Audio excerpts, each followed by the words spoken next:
हल्द्वानी हिंसा को लेकर आपकी ये बड़ी खबर है। हल्द्वानी हिंसा के गुनहगारों की तलाश तेज हो गई है। पुलिस की 10 टीम दूसरे राज्यों में छापेमारी कर रही है।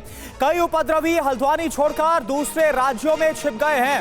उपद्रवियों के रिश्तेदारों से भी पूछताछ की जा रही है पुलिस की तरफ से। तो दूसरे राज्यों में भी हल्द्वानी हिंसा, जो कि 8 तारीख को भड़के अवैध निर्माण को गिराने के बाद, ढहाने के बाद, इसके बाद कई दूसरे राज्यों में हल्द्वानी हिंसा के आरोपी छिप गए और इसके बाद पुलिस की टीमें, कुल मिलाकर 10 टीमें इस वक्त उनकी तलाश कर रही है। आप देखिए हल्द्वानी से हमारे संवाददाता पुनीत शर्मा की ये रिपोर्ट।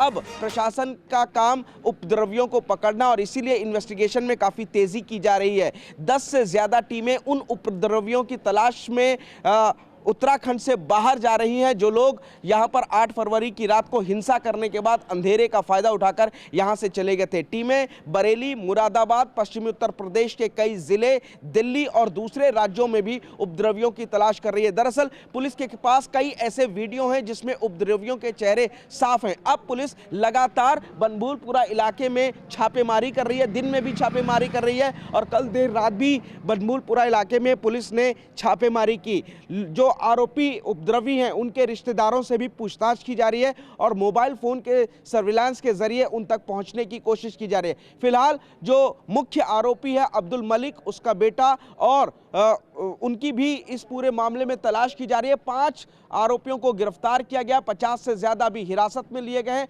3 FIR दर्ज है। फिलहाल इस पूरे मामले की मजिस्ट्रेटी जांच के भी आदेश दे दिए गए हैं और अब प्रशासन ने यहां पर इंटरनेट और जो कर्फ्यू था उसको हटा लिया है। सिर्फ और सिर्फ बनभूलपुरा इलाके में अभी भी कर्फ्यू जारी है। प्रशासन की कोशिश है कि हल्द्वानी में किसी भी तरीके का उपद्रव अब ना होने पाए, इसीलिए केंद्र से 4 एक्स्ट्रा पैरामिलिट्री फोर्स की डिमांड की गई है। 4 कंपनी पैरामिलिट्री फोर्स मांगी गई है ताकि यहां पर शांति रहे और इसके साथ ही चूंकि उपद्रवी अभी भी अंदर बनभूलपुरा इलाके में घरों में बड़ी संख्या में है, उनको पकड़ने के लिए एक्स्ट्रा फोर्स की जरूरत है। इसीलिए ये 4 कंपनी एक्स्ट्रा पैरामिलिट्री फोर्स की डिमांड केंद्र से की गई है। फिलहाल 10 कंपनी पैरामिलिट्री फोर्स अभी भी बनभूलपुरा इलाके और हल्द्वानी में तैनात की गई है। मुख्य आरोपी अब्दुल मलिक अभी भी पुलिस के रडार से दूर है। पुलिस उसको पकड़ने के लिए कई जगहों पर लगातार छापेमारी कर रही है। और देखिए TV9 की टीम सीधे ग्राउंड जीरो पर पहुंची हुई है, वहां से इन्वेस्टिगेटिव रिपोर्ट आप तक पहुंचा रही है। 2 सहयोगी नजर आ रहे होंगे, पुनीत और अभिजीत हमारे साथ जुड़े हुए हैं हल्द्वानी से ही। सबसे पहले पुनीत का रुख करेंगे। पुनीत, अभी पूरी रिपोर्ट मैंने आपकी देखी और सुनी जिसमें आप बता रहे थे कि अभी भी हालात काबू में तो है, लेकिन इस आशंका बनी हुई है कि माहौल फिर से खराब किया जा सकता है। इसलिए राज्य सरकार ने केंद्र सरकार से पैरामिलिट्री फोर्सेस की डिमांड भी रखी है। इस वक्त वहां पर क्या सिचुएशन बनी हुई है और जो मास्टरमाइंड जिसका नाम भी सामने आ गया अब्दुल मलिक, वो कब तक पकड़ा जाएगा? कैसी चल रही है वहां इन्वेस्टिगेशन?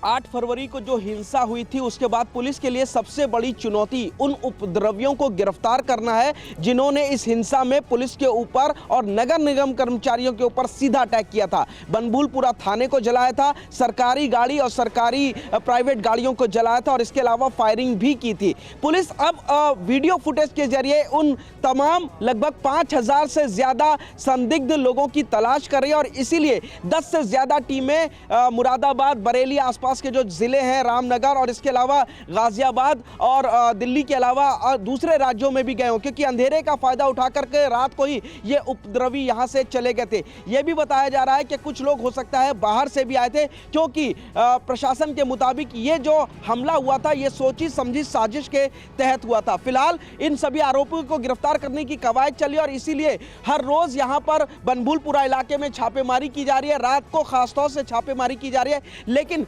सुरक्षित नहीं है और एक बार फिर ये पुलिसकर्मियों पर छापेमारी के दौरान, पकड़ के दौरान हमला न करे, इसीलिए ये 4 कंपनी एक्स्ट्रा पैरामिलिट्री फोर्स की डिमांड केंद्र सरकार से की गई है ताकि जो उपद्रवी हैं उनको पकड़ा जा सके। फिलहाल बनभूलपुरा इलाके में कर्फ्यू है, इंटरनेट भी इस इलाके में बंद है और जो हल्द्वानी का दूसरा इलाका है वहां पर जनजीवन सामान्य कर दिया गया, कर्फ्यू को खोल दिया गया। तो बनभूलपुरा को छोड़कर बाकी जो इलाके हल्द्वानी के, वहां पर स्थिति सामान्य की गई, वहां पर कर्फ्यू लिफ्ट कर लिया गया, उठा लिया गया, लेकिन अभी बनभूलपुरा में पूरी तरह से एहतियात बरती जा रही है। आप दोनों हमारे साथ बने रहिए, अभिजीत और पुनीत। इस बीच बड़ी खबर इससे जुड़ी बता दें, हल्द्वानी के कई इलाकों में कर्फ्यू में ढील दी गई है। बनभूलपुरा में कर्फ्यू हालांकि अभी जारी है। बनभूलपुरा को छोड़कर पूरे हल्द्वानी में इंटरनेट बहाल है। हल्द्वानी शहर में हालात अब सामान्य हो चले हैं। और आप देखिए बनभूलपुरा से हमारे संवाददाता अभिजीत ठाकुर की रिपोर्ट। हल्द्वानी के बनभूलपुरा में हिंसा के तीसरे दिन भी कर्फ्यू लगातार बरकरार है और हम इस वक्त बनभूलपुरा में ही मौजूद हैं। आपको तस्वीरें दिखाएं। आप देख सकते हैं कि यहां पर अर्धसैनिक बल और यहां के स्थानीय पुलिस की तैनाती आपको लगातार दिखाई देगी और कर्फ्यू में किसी भी तरह की ढील बनभूलपुरा में फिलहाल नहीं दी गई है। हल्द्वानी के अन्य इलाकों में कर्फ्यू में ढील जरूर दी गई है और कुछ इलाकों में आंशिक रूप से इंटरनेट सेवा भी शुरू कर दी गई है, लेकिन बनभूलपुरा में प्रशासन की सख्ती लगातार बरकरार है क्योंकि उनका ये असेसमेंट है कि स्थिति तनावपूर्ण एक बार फिर से हो सकती है ढील देने पर, इसलिए कर्फ्यू में किसी तरह की ढील नहीं दी गई है। लोगों को जरूरी काम के लिए प्रशासन जो है अपनी तरफ से मदद दे रहा है। राशन, दूध या अन्य जरूरी सामान, मेडिकल सुविधाएं उन तक पहुंचाई जा रही हैं, लेकिन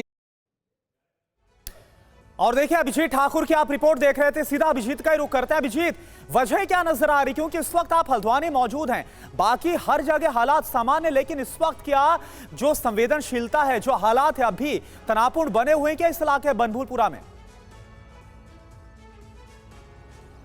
बिल्कुल, प्रशासन को इस बात की आशंका है कि यदि कर्फ्यू में ढील दी गई या फिर सुरक्षा कर्मियों की तैनाती को यहां से कम किया गया तो एक बार फिर से हालात जो है वो बिगड़ सकते हैं और इसी अंदेशे के साथ प्रशासन ने अभी तक जो है वो सख्ती बरकरार रखी है। मैं इस वक्त बनभूलपुरा के अंदर ही मौजूद हूं और आपको यहां से हम तस्वीर दिखाएंगे कि इससे आगे, इस बैरिकेडिंग से आगे जाने की इजाजत अब भी नहीं दी जा रही है। तमाम जो दुकानें हैं वो बंद रखे गए हैं और कर्फ्यू में जिस तरह की सख्ती पहले दिन थी वो तीसरे दिन भी बरकरार आपको दिखाई देगी। यहाँ पर SSB की तैनाती है, उत्तराखंड पुलिस की तैनाती है और उसके अलावा ITBP की भी तैनाती जगह जगह पर की गई है। तमाम जो गलियां हैं उसे सुरक्षा कर्मियों की तैनाती के साथ साथ सील कर दिया गया है और घरों के बाहर निकलने की अनुमति अभी तीसरे दिन भी यहां पर नहीं दी गई है। हल्द्वानी में जहां तक बात है कि कर्फ्यू में ढील देने की या फिर कर्फ्यू हटा लेने की, तो कर्फ्यू जरूर हटाया गया है, लेकिन अभी भी बाजार आपको बंद दिखाई देंगे। हम आपको जो बनभूलपुरा की तस्वीरें हम आपको दिखा रहे थे, अब दूसरी तरफ ये दूसरा इलाका आ जाता है, लेकिन आप देख सकते हैं कि तमाम मार्केट और दुकानें आपको अभी भी बंद दिखाई देंगी। तो जो कर्फ्यू हटाया भी गया है उसके साथ ही अभी इस बात की बिल्कुल, देखिए हमारे दो सहयोगी सीधे ग्राउंड जीरो से, हल्द्वानी से, बनभूलपुरा से, जहां पर तनाव का माहौल है इस वक्त, लेकिन पुलिस लगातार गश्ती कर रही है और स्थिति काबू में कर रही है। दोनों ही संवाददाता ताजा रिपोर्ट आपको दिखा रहे हैं। पुनीत और अभिजीत, आप दोनों का बहुत शुक्रिया। आगे भी आपके पास आएंगे जानकारी लेने के लिए और अब आपको हल्द्वानी हिंसा के मास्टरमाइंड का चौंकाने वाला वीडियो हम दिखाएंगे।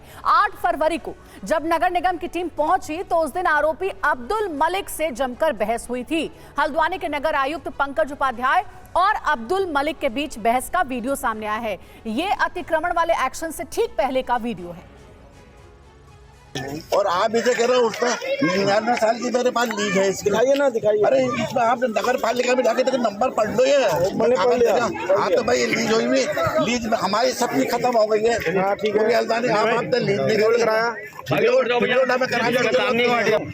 एक बात बताइए, पूरे हल्द्वानी में किससे फिर आप रिकॉर्ड कर लो पूरा। ऐसा सुनिए मेरी बात, आपकी लीज खत्म है, फ्री होल्ड नहीं है, नजूल जमीन है, मैं कब्जे में ले रहा हूँ, आपको जहाँ जाना चाहिए। सर हम कब्जे में नहीं देंगे। आप हट जाइए यहाँ से, बुलाइए, PSC बुलाइए, हट जाइए, तुरंत हट जाइए। अगर आपका फ्री होल्ड नहीं है आप हट जाइए। अरे फ्री होल्ड, अरे बाप दादा के नाम बात कर दी मैंने, कोई मत बोलो, बात कर दी मैंने। अगर आपका फ्री होल्ड नहीं है हट जाइए।